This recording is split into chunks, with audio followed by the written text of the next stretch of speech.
ਸਤਿ ਸ਼੍ਰੀ ਅਕਾਲ। ਤੁਸੀਂ ਜੁੜੇ ਹੋਏ ਹੋ ਪੰਜਾਬੀ ਡੀਐਸਏ ਦੇ ਨਾਲ ਤੇ ਮੈਂ ਹਾਂ ਪ੍ਰਵੀਨ ਸ਼ਰਮਾ ਲੈ ਕੇ ਹਾਜ਼ਰ ਹਾਂ ਪ੍ਰੋਗਰਾਮ ਖਬਰ ਤੇ ਨਜ਼ਰ। ਖਬਰ ਤੇ ਨਜ਼ਰ ਪ੍ਰੋਗਰਾਮ ਦੇ ਵਿੱਚ ਕੀ ਅਹਿਮ ਤੇ ਕਈ ਖਾਸ ਖਬਰਾਂ ਨੂੰ ਲੈ ਕੇ ਚਰਚਾ ਕਰਨ ਦੇ ਲਈ ਜੁੜ ਚੁੱਕੇ ਨੇ ਪੰਜਾਬ ਤੋਂ ਸੀਨੀਅਰ ਪੱਤਰਕਾਰ ਦੀਪਕ ਸ਼ਰਮਾ ਜਨਾਰਥਲ ਜੀ।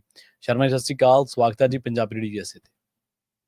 ਸਤਿ ਸ਼੍ਰੀ ਅਕਾਲ ਪ੍ਰਵੀਨ ਜੀ, ਸਾਰੇ ਦਰਸ਼ਕਾਂ ਨੂੰ ਸਰੋਤਿਆਂ ਨੂੰ ਪਿਆਰ ਭਰੀ ਸਤਿ ਸ਼੍ਰੀ ਅਕਾਲ। ਸਤਿ ਸ਼੍ਰੀ ਅਕਾਲ ਜੀ। ਪ੍ਰੋਗਰਾਮ ਦੇ ਵਿੱਚ ਅੱਗੇ ਵਧਣ ਤੋਂ ਪਹਿਲਾਂ ਧੰਨਵਾਦ ਕਰਦੇ ਚਲੀਏ ਸਪਾਂਸਰਸ ਦਾ, ਜਿਹੜੇ ਜ਼ਰੀਆ ਬਣਦੇ ਨੇ ਇਹਨਾਂ ਪ੍ਰੋਗਰਾਮਾਂ ਨੂੰ ਤੁਹਾਡੇ ਤੱਕ ਪਹੁੰਚਾਉਣ ਦੇ ਲਈ। ਖਾਲਸਾ ਇੰਸ਼ੋਰੈਂਸ ਏਜੰਸੀ ਵਾਲੇ, ਜਿਨ੍ਹਾਂ ਤੋਂ ਤੁਸੀਂ ਹਰ ਤਰੀਕੇ ਦੀ ਇੰਸ਼ੋਰੈਂਸ ਲੈ ਸਕਦੇ ਹੋ। ਇੰਸ਼ੋਰੈਂਸ ਬਾਰੇ ਪਤਾ ਕਰਨ ਦੇ ਲਈ ਇਹਨਾਂ ਦਾ ਨੰਬਰ ਹੈ 408-272-2500। ਇਹ 1992 ਤੋਂ ਲਗਾਤਾਰ ਇੰਸ਼ੋਰੈਂਸ ਬਿਜ਼ਨਸ ਦੇ ਵਿੱਚ ਸ਼ਾਨਦਾਰ ਸੇਵਾਵਾਂ ਦੇ ਰਹੇ ਨੇ ਤੇ ਅਮਰੀਕਾ ਭਰ ਦੇ ਵਿੱਚ ਇੰਸ਼ੋਰੈਂਸ ਕਰਦੇ ਨੇ। ਓਬਾਮਾ ਕੇਅਰ, ਮੈਡੀਕੇਅਰ ਜਾਂ ਫਿਰ ਕਵਰਡ ਕੈਲੀਫੋਰਨੀਆ ਬਾਬਤ ਪਾਲਿਸੀ ਕਰਵਾਉਣ ਦੇ ਲਈ, ਸਲਾਹ ਲੈਣ ਦੇ ਲਈ ਅੱਜ ਹੀ ਕਾਲ ਕਰੋ 408-272-2500 ਤੇ। ਟਰਕੀਆਨਾ ਇਮੀਗ੍ਰੇਸ਼ਨ ਲਾ ਫਰਮ ਵਾਲੇ ਜੇ ਟਰਕੀਆਨਾ ਟੋਨੀ ਟਰਕੀਆਨਾ ਦੇ ਨਾਲ ਤੁਸੀਂ ਯੂਐਸ ਇਮੀਗ੍ਰੇਸ਼ਨ ਬਾਬਤ ਕੋਈ ਵੀ ਸਲਾਹ ਕਰਨੀ ਹੈ ਤਾਂ ਇਹਨਾਂ ਦਾ ਨੰਬਰ ਹੈ 4159090503। ਗੁਰਦੀਪ ਸਿੰਘ ਬਿਰਦੀ ਗਲੋਬਿਸ, ਮਨਦੀਪ ਸਿੰਘ, ਸੰਦੀਪ ਕੌਰ ਸੈਨ ਹੋਜ਼ੇ, ਅਮਰੀਕ ਸਿੰਘ ਅਟਵਾਲ, ਜਰਨੈਲ ਸਿੰਘ ਯੂਨੀਵਰਸਿਟੀ, ਗੁਰਨਾਮ ਸਿੰਘ ਐਂਟੀਲੋਪ ਤੇ ਜਰਨੈਲ ਸਿੰਘ ਸਿਆਟਲ ਤੋਂ। ਇਹਨਾਂ ਸਾਰੇ ਹੀ ਸਪਾਂਸਰਸ ਦਾ ਬਹੁਤ-ਬਹੁਤ ਧੰਨਵਾਦ। ਤੇ ਜੇਕਰ ਤੁਸੀਂ ਵੀ ਪੰਜਾਬੀ ਡੀਐਸਏ ਦੇ ਇਹਨਾਂ ਪ੍ਰੋਗਰਾਮਾਂ ਨੂੰ ਸਪਾਂਸਰ ਕਰਨਾ ਚਾਹੁੰਦੇ ਹੋ ਤਾਂ ਸਟੂਡੀਓ ਦਾ ਨੰਬਰ ਹੈ 408-272-5200। ਅੱਜ ਦਾ ਇਹ ਖਬਰ ਤੇ ਨਜ਼ਰ ਪ੍ਰੋਗਰਾਮ ਸਾਲ 2025 ਦੀ 9 ਸਤੰਬਰ ਦਾ ਪ੍ਰੋਗਰਾਮ ਹੈ ਤੇ ਦਿਨ ਅੱਜ ਮੰਗਲਵਾਰ ਹੈ। ਖਬਰਾਂ ਦੀ ਸ਼ੁਰੂਆਤ ਕਰੀਏ ਸ਼ਰਮਾ ਜੀ ਮੋਦੀ ਸਾਹਿਬ ਦੀ ਪੰਜਾਬ ਫੇਰੀ ਤੋਂ। ਪੰਜਾਬ ਫੇਰੀ ਤੇ ਆਏ, ਭਾਜਪਾ ਆਗੂਆਂ ਦੇ ਨਾਲ ਬਕਾਇਦਾ ਤੌਰ ਤੇ ਗੱਲਬਾਤ ਕੀਤੀ। ਪੰਜਾਬ ਦੀ ਲੀਡਰਸ਼ਿਪ ਨੂੰ ਤੇ ਪੰਜਾਬ ਦੇ ਭਾਜਪਾਈਆਂ ਨੂੰ ਇੱਥੋਂ ਤੱਕ ਕਿ ਆਸਾਂ ਉਮੀਦਾਂ ਸੀਗੀਆਂ ਕਿਉਂਕਿ ਪੈਕੇਜ ਐਲਾਨ ਕੇ ਜਾਣਗੇ, ਪਰ ਜਿਹੜੀਆਂ ਖਬਰਾਂ ਸਾਹਮਣੇ ਆ ਰਹੀਆਂ ਨੇ ਉਹ ਕਹਿ ਰਹੀਆਂ ਨੇ ਕਿ ਪੰਜਾਬ ਆ ਕੇ ਪੰਜਾਬ ਦੇ ਨਾਲ ਮਜ਼ਾਕ ਕਰ ਗਏ ਪ੍ਰਧਾਨ ਮੰਤਰੀ ਜੀ। ਪ੍ਰਵੀਨ ਜੀ, ਪ੍ਰਧਾਨ ਮੰਤਰੀ ਨਰਿੰਦਰ ਮੋਦੀ ਜੀ ਇੱਕ ਹੜ੍ਹ ਮਾਰੇ ਖੇਤਰ ਦਾ ਦੌਰਾ ਕਰਨ ਦੇ ਲਈ ਕੱਲ ਆਏ, ਹਿਮਾਚਲ ਗਏ, ਪੰਜਾਬ ਆਏ। ਦੋਵਾਂ ਥਾਵਾਂ ਤੇ ਉਹਨਾਂ ਨੇ ਹਵਾਈ ਦੌਰਾ ਕੀਤਾ। ਹਵਾਈ ਦੌਰਾ ਕਰਨ ਤੋਂ ਬਾਅਦ ਹਿਮਾਚਲ ਦੇ ਵਿੱਚ ਉਹਨਾਂ ਦੇ ਮੁੱਖ ਮੰਤਰੀ ਸਣੇ ਅਧਿਕਾਰੀਆਂ ਨਾਲ ਤੇ ਫਿਰ ਕੁਝ ਉੱਥੋਂ ਦੇ ਪੀੜਤ ਧਿਰਾਂ ਨਾਲ ਗੱਲਬਾਤ ਕੀਤੀ ਤੇ ਉਸ ਤੋਂ ਬਾਅਦ 1500 ਕਰੋੜ ਦਾ ਉਹਨਾਂ ਦੀ ਰਾਹਤ ਪੈਕੇਜ ਦਾ ਐਲਾਨ ਕੇ ਪੰਜਾਬ ਵਾਲੇ ਪਾਸੇ ਤੁਰੇ। ਪੰਜਾਬ ਆ ਕੇ ਉਹਨਾਂ ਨੇ ਪੰਜਾਬ ਦੇ ਵਿੱਚ ਵੀ ਉਸੇ ਤਰ੍ਹਾਂ ਹਵਾਈ ਸਰਵੇਖਣ ਕੀਤਾ, ਆਪਣੇ ਹੈਲੀਕਾਪਟਰ ਪੰਚਾਇਤ ਤੌਰ ਤੇ ਵਾਲੇ ਇਲਾਕੇ ਦੇਖੇ ਤੇ ਬੜੇ ਗੰਭੀਰ ਮੁਦਰਾ 'ਚ ਫੋਟੋਆਂ ਜਾਰੀ ਕੀਤੀਆਂ ਗਈਆਂ, ਵੀਡੀਓ ਜਾਰੀ ਕੀਤੀਆਂ ਗਈਆਂ ਤੇ ਉੱਥੇ ਨਕਸ਼ਾ ਜਿਹਾ ਵੀ ਦੇਖੀ ਜਾਂਦੇ ਆ, ਨਿਸ਼ਾਨ ਵੀ ਜਲਾਈ ਜਾਂਦੇ ਆ, ਪੁੱਛੀ ਵੀ ਜਾਂਦੇ ਆ ਉਂਗਲ ਜੀ ਕਰਕੇ, ਹੈ ਨਾ, ਸਾਰਾ ਕੁਛ। ਤੇ ਉਹ ਤੋਂ ਬਾਅਦ ਫਿਰ ਉਹ ਆ ਕੇ ਭਾਜਪਾਈਆਂ ਦੀ ਇੱਕ ਮੰਥਨ ਬੈਠਕ ਦੇ ਵਿੱਚ ਹਿੱਸਾ ਲੈਂਦੇ ਨੇ। ਮੈਂ ਉਸਨੂੰ ਸਰਕਾਰੀ ਬੈਠਕ ਨਹੀਂ ਕਹਿ ਸਕਦਾ ਕਿਉਂਕਿ ਉਹਦੇ ਵਿੱਚ ਉਹੋ ਜਿਹਾ ਕੁਝ ਵੀ ਨਹੀਂ ਸੀਗਾ। ਗਿਣ ਕੇ ਮਿੱਥ ਕੇ 19 ਕੁ ਬੰਦੇ ਬਿਠਾਏ ਗਏ ਉਹਦੇ ਵਿੱਚ ਤੇ ਉਹਨਾਂ ਨੂੰ ਦੱਸਿਆ ਗਿਆ ਕਿ ਹੜ੍ਹ ਪੀੜਤ ਨੇ, ਕਿਸਾਨ ਨੇ, ਮਜ਼ਦੂਰ ਨੇ ਤੇ ਉੱਥੇ ਮੌਜੂਦਗੀ ਸੀ ਸਮੁੱਚੀ ਬੀਜੇਪੀ ਲੀਡਰਸ਼ਿਪ ਦੀ। ਰਵਨੀਤ ਬਿੱਟੂ ਜਿਹੜੇ ਨਾਲੇ ਆਏ ਸੀ, ਸੁਨੀਲ ਜਾਖੜ ਪ੍ਰਧਾਨ ਨੇ, ਤਰੁਣ ਚੁੱਘ, ਅਸ਼ਵਨੀ ਸ਼ਰਮਾ ਤੇ ਹੋਰ, ਸੋ ਉਹ ਸਾਰਿਆਂ ਦੇ ਵਿੱਚ ਉੱਥੇ ਫਿਰ ਕੁੱਲ ਮਿਲਾ ਕੇ ਉਹ ਚਰਚਾ ਘੱਟ ਸੀ ਇਸ ਹੜ੍ਹਾਂ ਦੀ। ਪੰਜਾਬ ਦੀ ਸਰਕਾਰ ਦੀ ਅਫਸਰਸ਼ਾਹੀ ਦੀ ਸ਼ਿਕਾਇਤ ਵੱਧ ਸੀ ਉੱਥੇ ਤੇ ਉਹ ਬੀਜੇਪੀ ਸ਼ਿਕਾਇਤ ਲਾਉਂਦੀ ਰਹੀ ਜੀ, ਮਾਈਨਿੰਗ ਕਰਕੇ। ਜਿਹੜਾ ਬਿੱਟੂ ਮਾਈਨਿੰਗ ਦਾ ਮੁੱਦਾ ਬਣਾ ਰਹੀ ਸੀ, ਉਹਨੂੰ ਪੁੱਛਿਆ ਕਿ ਜਦ ਤੂੰ ਕਾਂਗਰਸੀ ਭਰਾ, ਮਾਈਨਿੰਗ ਤਾਂ ਜਦ ਵੀ ਇੰਨੀ ਹੋਈ ਹੈ। ਹਾਂਜੀ, ਬਿਲਕੁਲ। ਤੇ ਜਿਹੜੇ ਸੂਬਿਆਂ 'ਚ ਬੀਜੇਪੀ ਸਰਕਾਰ ਆ ਉੱਥੇ ਮਾਈਨਿੰਗ ਬੰਦ ਹੈ। ਸਵਾਲ ਇਹਦਾ ਅਸੀਂ ਮਾਈਨਿੰਗ ਨੂੰ ਸਹੀ ਠਹਿਰਾ ਰਹੇ ਹਾਂ, ਪਰ ਅੱਜ ਕੀ ਇਹ ਮੁੱਦਾ ਸੀ? ਸਹੀ ਹੈ, ਬਿਲਕੁਲ ਸਮੇਂ ਦੀ ਨਜ਼ਾਕਤ ਹੀ ਸੀ। ਸਮੇਂ ਦੇ ਹਵਾਲੇ ਨਾਲ ਤੁਸੀਂ ਪੰਜਾਬ ਦੀ ਜੋ ਸਥਿਤੀ ਹੈ ਇਸ ਮੌਕੇ, ਉਹਨੂੰ ਨਜਿੱਠਣ ਦੇ ਲਈ ਤੁਸੀਂ ਪਹਿਲ ਕਦਮੀ ਕਰੋ ਜੀ। ਤੇ ਇੱਕ ਨਾਲ ਉਹਨਾਂ ਨੇ ਕੱਲੀ ਮਾਈਨਿੰਗ ਦੇ ਸਿਰ ਮੜ ਕੇ ਇਸ ਹੜ੍ਹ ਨੂੰ, ਮਤਲਬ ਜ਼ਿਆਦਾ ਤੁਸੀਂ ਫਿਰ ਡੈਮ ਵਾਲਿਆਂ ਦੀਆਂ ਨਲਾਇਕੀਆਂ ਲੁਕੋ ਰਹੇ ਹੋ, ਤੁਸੀਂ ਕਰਤੂਤਾਂ ਲੁਕੋ ਰਹੇ ਹੋ, ਜਾਂ ਤੁਸੀਂ ਉਹ 'ਚ ਸ਼ਾਮਲ ਹੋ ਫਿਰ ਜੀ। ਤੇ ਚਲੋ ਜੀ, ਉਹ ਸ਼ਿਕਾਇਤਾਂ ਤੋਂ ਬਾਅਦ ਫਿਰ ਸਰਕਾਰੀ ਬੈਠਕ ਸੀ। ਠੀਕ ਹੈ। ਸਰਕਾਰੀ ਬੈਠਕ ਦੇ ਵਿੱਚ ਬਕਾਇਦਾ ਸਾਡੇ ਚੀਫ ਸੈਕਟਰੀ ਸਾਹਿਬ, ਮੁੰਡੀਆਂ ਤੇ ਖੁੱਡੀਆਂ, ਇਹਨਾਂ ਦੋ ਮੰਤਰੀ, ਹੋਰ ਅਮਲਾ ਫਾਲਾ, ਫਿਰ ਉੱਥੇ ਪੂਰਾ ਇੱਕ ਫਿਲਮ ਅੰਕਣ ਦਿਖਾਇਆ ਗਿਆ ਉਹਨਾਂ ਨੂੰ, ਪੂਰਾ ਇੱਕ ਮਤਲਬ ਕਿ ਟੀਵੀ ਦੇ ਉੱਤੇ ਪੂਰਾ ਡਾਟਾਬੇਸ ਸਾਰਾ ਕੁਛ ਦੱਸਿਆ ਗਿਆ। ਉਹ ਦਿਖਾਉਣ ਤੋਂ ਬਾਅਦ ਫਿਰ ਗੱਲਬਾਤ ਹੋਈ ਤੇ ਫਿਰ ਪ੍ਰਧਾਨ ਮੰਤਰੀ ਜੀ ਨੇ ਪੰਜਾਬ ਦੇ ਇਸ ਐਡੇ ਬੜੇ ਦਰਦ ਨੂੰ ਦੇਖਦਿਆਂ ਹੋਇਆਂ ਬਹੁਤ ਦਰਿਆਦਿਲੀ ਦਿਖਾਤੀ 1600 ਕਰੋੜ ਦੀ। ਠੀਕ ਹੈ। ਤੇ ਇਸ ਗੱਲ ਦੇ ਉੱਤੇ ਮੁੰਡੀਆਂ ਔਰਾਂ ਨੇ ਕਿਹਾ ਕਿ ਪ੍ਰਧਾਨ ਮੰਤਰੀ ਜੀ, ਸਥਿਤੀ ਬਹੁਤ ਖਰਾਬ ਹੈ, ਬਹੁਤ ਥੋੜਾ ਹੈ। ਤੇ ਕਹਿੰਦੇ ਪ੍ਰਧਾਨ ਮੰਤਰੀ ਜੀ ਦਾ ਕਿੰਨਾ ਫਿਕਰ ਸੀ ਪੰਜਾਬ ਪ੍ਰਤੀ। ਉਹਨਾਂ ਨੇ ਮੁੰਡੀਆਂ ਨੂੰ ਟੁੱਟ ਕੇ ਪਏ, ਕਹਿੰਦੇ ਤੁਝੇ ਹਿੰਦੀ ਨਹੀਂ ਆਤੀ, ਇਹ ਮੈਨੂੰ 1600 ਕਰੋੜ ਬੋਲਦੀ ਹੈ ਨਾ, ਜੀ ਇਹ ਤਰੀਕਾ ਹੈ। ਸੋ ਇਸ ਤੋਂ ਬਾਅਦ ਪ੍ਰਧਾਨ ਮੰਤਰੀ ਜੀ ਤਾਂ ਦਿੱਲੀ ਨੂੰ ਰਵਾਨਾ ਹੋ ਗਏ, ਪਰ ਪੰਜਾਬ 'ਚ ਚਰਚਾ ਤੁਰ ਪਈ ਜੀ ਕਿ ਕੀ ਹੈ ਵਿਜੇ ਜੀ। ਹੁਣ ਦੋ ਪਹਿਲੂ ਨੇ। ਇੱਕ ਪਹਿਲੂ ਹੈ ਕਿ ਕੇਂਦਰ ਦੀ ਅਣਦੇਖੀ ਆ ਕੇ ਪੰਜਾਬ ਦੇ ਵਿੱਚ ਆ ਕੇ ਵੀ ਪੰਜਾਬ ਨਾਲ ਮਜ਼ਾਕ, ਦੂਏ ਪਾਸੇ ਪੰਜਾਬ ਸਰਕਾਰ ਦੀ ਨਲਾਇਕੀ। ਜੀ ਜੇ ਕੱਲ ਵਾਲੀ ਬੈਠਕ ਦੇ ਵਿੱਚ ਮੁੱਖ ਮੰਤਰੀ ਭਗਵੰਤ ਮਾਨ ਹੁੰਦੇ, ਸ਼ਾਇਦ ਬੈਠਕ ਦਾ ਔਰਾ ਹੋਰ ਹੁੰਦਾ। ਬਿਲਕੁਲ ਸਹੀ। ਮੁੱਖ ਮੰਤਰੀ ਦੀ ਗੈਰ ਮੌਜੂਦਗੀ ਵੀ ਸਾਡੇ ਲਈ ਨੁਕਸਾਨਦੇਹ ਰਹੀ। ਚਲੋ ਬੁਲੇਟਿਨ ਜਾਰੀ ਹੋਇਆ ਕੱਲ ਫੋਰਟਿਸ ਤੋਂ, ਸਿਹਤਯਾਬ ਨਹੀਂ ਹੋ ਸਕਦਾ, ਅੱਜ ਕੱਲ੍ਹ ਤੇ ਛੁੱਟੀ ਵੀ ਮਿਲ ਜਾਵੇ, ਕਹਿੰਦੇ ਕਿ ਸਾਰੇ ਟੈਸਟ ਠੀਕ ਆ ਗਏ। ਮੁੱਖ ਮੰਤਰੀ ਭਗਵੰਤ ਮਾਨ ਹੋਰਾਂ ਦੇ ਡਾਕਟਰਾਂ ਨੇ ਉਹਨਾਂ ਨੂੰ ਲਿਕੁਇਡ ਚੀਜ਼ਾਂ ਲੈਣ ਦੀ ਇਜਾਜ਼ਤ ਦਿੱਤੀ। ਲਿਕੁਇਡ ਤੋਂ ਮਤਲਬ ਤਰਲ ਪਦਾਰਥ ਨੂੰ ਪੀ ਸਕਦੇ ਆ ਉਹ, ਹੈ ਨਾ, ਅਜੇ ਖਾਣ ਦੀਆਂ ਚੀਜ਼ਾਂ ਦੀ ਇਜਾਜ਼ਤ ਨਹੀਂ ਹੈ। ਸੋ ਛੇਤੀ ਤਾਂ ਜੇ ਉਹ ਬੈਠਕ 'ਚ ਹੁੰਦੇ ਤਾਂ ਬੈਠਕ ਦਾ ਲੈਵਲ, ਇਹ ਵੱਖਰੀ ਗੱਲ ਹੈ ਕਿ ਮੁੱਖ ਮੰਤਰੀ ਸਾਹਿਬ ਸਾਡੀ ਕਿਸ ਪੱਧਰ ਦੀ ਸਮਝ ਰੱਖਦੇ ਆ ਜਾਂ ਨਹੀਂ ਰੱਖਦੇ ਆ, ਪਰ ਫਿਰ ਵੀ ਮੁੱਖ ਮੰਤਰੀ ਦਾ ਪ੍ਰੋਟੋਕੋਲ ਹੁੰਦਾ, ਉਸ ਔਰੇ 'ਚ ਗੱਲ ਹੁੰਦੀ। ਦੂਸਰਾ, ਕੇਂਦਰ ਵੱਲੋਂ ਜਿਸ ਤਰੀਕੇ ਕਾਰ ਨਾਲ ਇਹ ਅੰਦਾਜ਼ੇ ਲਾਏ ਗਏ, ਇਹ ਸਮਝ ਦਾ ਵਿਸ਼ਾ ਦੇਖੋ ਕਿੱਡਾ ਬੜਾ ਕਿ ਹਿਮਾਚਲ 5000 ਕਰੋੜ ਦੇ ਨੁਕਸਾਨ ਦੀ ਗੱਲ ਕਰਦਾ ਜੀ, ਤੇ ਉਸ ਨੂੰ 1500 ਕਰੋੜ ਮਿਲਦਾ। ਠੀਕ ਆ। 5 ਕਰੋੜ ਦੇ ਨੁਕਸਾਨ ਸਾਹਮਣੇ 1500 ਕਰੋੜ ਬਹੁਤ ਘੱਟ ਹੈ। ਤੁਸੀਂ 3000 4000 ਕਰੋੜ ਦਿੰਦੇ ਤਾਂ ਸਮਝ ਆਉਂਦਾ ਕਿ ਉਹਨੇ ਜਿੰਨਾ ਮੰਗਿਆ ਸੀ, ਚਲੋ ਤੇ ਨੇੜੇ ਤੇੜੇ ਗੱਲ ਚੱਲ ਗਈ। ਪਰ ਜਿੱਥੇ ਗੱਲ ਹੀ 13000 ਕਰੋੜ ਤੋਂ ਸ਼ੁਰੂ ਹੋਈ ਹੈ, ਤੁਸੀਂ ਉੱਥੇ 1600 ਕਰੋੜ, ਮਤਲਬ ਉਹਦੇ ਨਾਲੋਂ 100 ਕਰੋੜ ਵੱਧ ਦੇਤਾ ਤੁਹਾਨੂੰ। ਆ ਚੱਕੋ ਹੁਣ ਇਹ ਫਰਕ ਕਿਉਂ ਹੈ? ਹਿਮਾਚਲ ਦਾ ਨੁਕਸਾਨ ਹੋਇਆ, ਵੱਡਾ ਨੁਕਸਾਨ ਹੋਇਆ ਜੀ, ਪਰ ਤੁਸੀਂ ਉਸ ਸੂਬੇ ਦੀ ਇਹ ਸੂਬੇ ਨਾਲ ਤੁਲਨਾ ਕਿਵੇਂ ਕਰ ਸਕਦੇ ਹੋ? ਆਬਾਦੀ ਦੇ ਪੱਖੋਂ ਵੀ, ਪਿੰਡਾਂ ਦੇ ਰਹਿਸ਼ੀ ਖੇਤਰ ਦੇ ਪੱਖੋਂ ਵੀ, ਖੇਤਾਂ ਦੇ ਪੱਖੋਂ ਵੀ, ਸੜਕਾਂ ਦੇ ਪੱਖੋਂ ਵੀ, ਡੈਮਾਂ ਦੇ ਜਿਹੜੇ ਵਹਿਣ ਨੇ ਉਹਦੇ ਹਵਾਲੇ ਨਾਲ ਲਾਏ ਗਏ ਬੰਨਾਂ ਦੇ ਪੱਖੋਂ ਵੀ। ਸੋ ਉਸ ਏਰੀਆ ਵਾਈਜ਼, ਖੇਤਰ ਵਾਈਜ਼, ਬੱਸੋਂ ਵਾਈਜ਼ ਫਿਰ ਮਾਪ ਕੇ ਤਾਂ ਦੇਖੋਗੇ ਨੁਕਸਾਨ ਕਿੰਨਾ। ਇਸ ਲਈ ਇਹ ਸਿੱਧਾ ਕੋਝਾ ਮਜ਼ਾਕ ਸੀ। ਪ੍ਰਧਾਨ ਮੰਤਰੀ ਜੀ ਕਹਿੰਦੇ ਜੀ 2 ਲੱਖ ਰੁਪਈਆ ਮ੍ਰਿਤਕਾਂ ਨੂੰ, 50,000 ਰੁਪਈਆ ਜਿਹੜੇ ਜੀ ਜ਼ਖਮੀ ਨੇ ਉਹਨਾਂ ਨੂੰ, ਤੇ ਬਾਕੀ ਹੋਰ ਕੰਮਾਂ ਲਈ ਪੈਸਾ। ਪ੍ਰਵੀਨ ਜੀ, 4 ਲੱਖ ਦੇ ਕਰੀਬ 3,87,000 ਤੋਂ ਵੱਧ ਲੋਕ ਬੇਘਰ ਹੋ ਗਏ ਜੀ। ਫਿਰ ਤੁਸੀਂ ਜੇ 3,87,000 ਘਰੇ ਪਾ ਕੇ ਦੇਣੇ ਹੋਣ ਕਿ ਉਹ 1600 ਕਰੋੜ ਪੈ ਜਾਣਗੇ? ਨਹੀਂ ਪੈਂਦੇ, ਬਿਲਕੁਲ ਜੀ। ਫਿਰ ਇਸ ਮੌਕੇ ਅੱਜ ਦੀ ਤਰੀਕ ਦੇ ਵਿੱਚ 2064 ਤੋਂ ਵੱਧ ਪਿੰਡ ਨੇ। ਤੁਸੀਂ ਜੇ 1 ਕਰੋੜ ਵੀ ਇੱਕ ਪਿੰਡ ਤੇ ਲਾਉਣ ਲੱਗੋ ਤਾਂ ਵੀ 1600 ਪਿੰਡਾਂ 'ਚ ਜਾ ਕੇ ਪੈਸੇ ਮੁੱਕ ਜਾਣੇ। 2064 ਪਿੰਡੇ ਨੇ। ਅਜੇ ਮੈਂ ਸਿਰਫ ਪਿੰਡ ਦੀ ਗੱਲ ਕਰ ਰਿਹਾ ਤੇ 1 ਕਰੋੜ ਦੀ ਗੱਲ ਕਰ ਰਿਹਾ। ਜੋ ਡੈਮਾਂ ਦਾ ਨੁਕਸਾਨ, ਸਾਡੇ ਬੰਨਾਂ ਦਾ ਨੁਕਸਾਨ ਹੋਇਆ ਨਾ, ਮੈਂ ਉਹਦੀ ਗੱਲ ਕਰ ਰਿਹਾ। ਸੜਕਾਂ ਦਾ ਨੁਕਸਾਨ ਹੋਇਆ, ਮੈਂ ਉਹਦੀ ਗੱਲ ਕਰ ਰਿਹਾ। ਜਿਹੜੇ ਸਾਡੇ ਮਤਲਬ ਲੱਖਾਂ ਏਕੜ ਜ਼ਮੀਨ ਤਬਾਹ ਹੋ ਗਈ ਨਾ, ਮੈਂ ਉਹਦੀ ਗੱਲ ਕਰ ਰਿਹਾ। 20 ਲੱਖ ਲੋਕ ਸਿੱਧੇ ਪ੍ਰਭਾਵਿਤ ਨੇ ਸੜ ਤੋਂ। ਸਹੀ ਗੱਲ, ਬਿਲਕੁਲ। ਤੇ ਕਿਹੜੇ ਅਰਥ ਸ਼ਾਸਤਰੀ ਨੇ, ਕਿਹੜੇ ਵਿਗਿਆਨੀ ਨੇ, ਕਿਹੜੇ ਖੇਤੀ ਮਾਹਰ ਨੇ, ਕਿਹੜਾ ਜਿਹੜਾ ਰੇਤ ਦਾ ਸਮਾਨ ਦਾ ਮਾਹਰ ਹੈ, ਉਹਨੇ ਤੁਹਾਨੂੰ ਕਿਹਨੇ ਡਾਟਾ ਤਿਆਰ ਕਰਕੇ ਦਿੱਤਾ ਕਿ ਹਾਂ ਇੰਨੇ ਨਾਲ ਜੀ। ਚਲੋ ਆਪਾਂ ਇਹਨੂੰ ਇੱਕ ਹੋਰ ਪੱਖ ਤੋਂ ਬਾਚ ਲੈਂਦੇ ਹਾਂ। ਪੰਜਾਬ ਦੇ ਵਿੱਚ ਇਹ ਧਾਰਨਾ ਹੈ ਕਿ ਉਰੇ ਧਾਰਨਾ ਤੱਥਾਂ ਦੇ ਆਧਾਰ ਤੇ ਬਣੀ ਹੈ ਕਿ ਦਿੱਲੀ ਪੰਜਾਬ ਨਾਲ ਧਰੋਕਮ ਜੀ, ਦਿੱਲੀ ਪੰਜਾਬ ਨਾਲ ਤੱਕ ਹੀ ਨਹੀਂ ਬਣਦੀ। 3 ਖੇਤੀ ਕਾਨੂੰਨ ਆਏ, ਬੀਜੇਪੀ ਨਾਲ ਪੰਜਾਬ ਦਾ ਰੋਸਾ ਸਿਖਰ ਤੇ ਚਲਾ ਗਿਆ। ਉਹ ਕਾਨੂੰਨ ਦਿੱਲੀ ਬੈਠੇ 385 ਦਿਨ ਬੈਠੇ, 700 ਤੋਂ ਵੱਧ ਕਿਸਾਨ ਸ਼ਹੀਦ ਹੋਏ। ਆਖਰ ਤੁਸੀਂ ਉਹ ਬਿੱਲ ਵਾਪਸ ਲਏ, ਕਾਨੂੰਨ ਵਾਪਸ ਲਏ, ਰੱਦ ਹੋ ਗਏ, ਲੋਕ ਘਰਾਂ ਨੂੰ ਆ ਗਏ। ਬੀਜੇਪੀ ਨੂੰ ਇਹ ਤਾਂ, ਕੇਂਦਰੀ ਟੀਮ ਨੂੰ ਇਹ ਤਾਂ ਸਾਬਤ ਹੋ ਗਿਆ ਨਾ ਕਿ ਪੰਜਾਬ ਦਾ ਕਿਸਾਨ ਮਜ਼ਦੂਰ ਤਾਂ ਸਾਡੇ ਨਾਲ ਨਹੀਂ ਹੈਗਾ।